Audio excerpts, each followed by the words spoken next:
গভীর রাত, চারপাশ নিঝুম। ঝিঝি পোকার একটানা আওয়াজ আর নিজের পায়ের নিচে শুকনো পাতার মড়মড় শব্দ ছাড়া আর কোনো শব্দ নেই।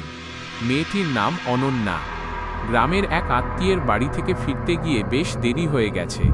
শর্টকাট মারার জন্য সে জঙ্গলের ভেতরের মাটির রাস্তাটা ধরে হাঁটা শুরু করেছিল, কিন্তু এখন তার মনে হচ্ছে এই সিদ্ধান্তটা নেওয়া একদম ঠিক হয়নি।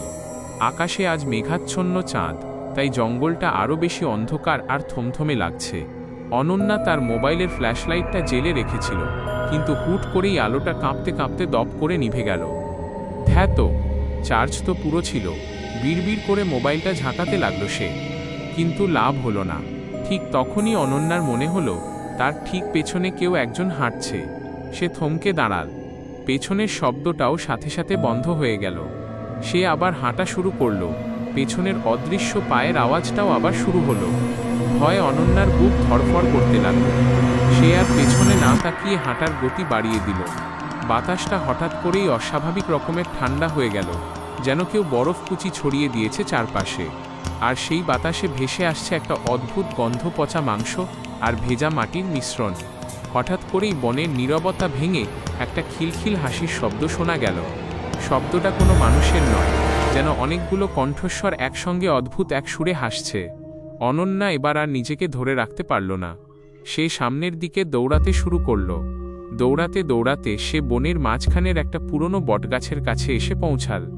আচমকা তার মনে হলো সামনে কেউ দাঁড়িয়ে আছে। সে জোরসে ব্রেক কষল।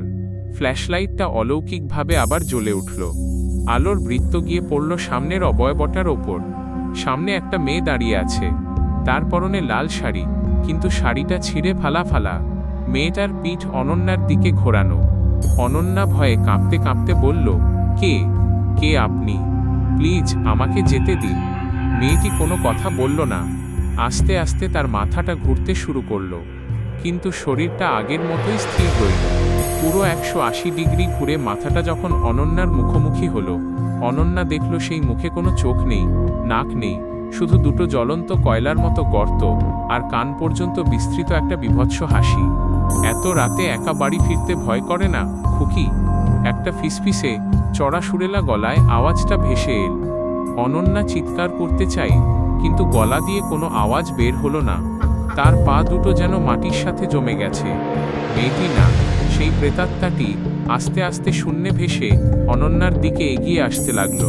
তার লম্বা কালো নখওয়ালা হাত দুটো অনন্যার গলার দিকে এগিয়ে আসছে। ঠিক তখনই দূর থেকে একটা মসজিদের আজানের ধ্বনি ভেসে এল। ভোরের আলো ফুটতে আর বেশি বাকি নেই।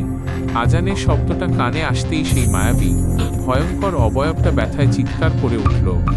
এক মুহূর্তের মধ্যে বাতাসে মিলিয়ে গেল কালো ধোঁয়া হয়ে।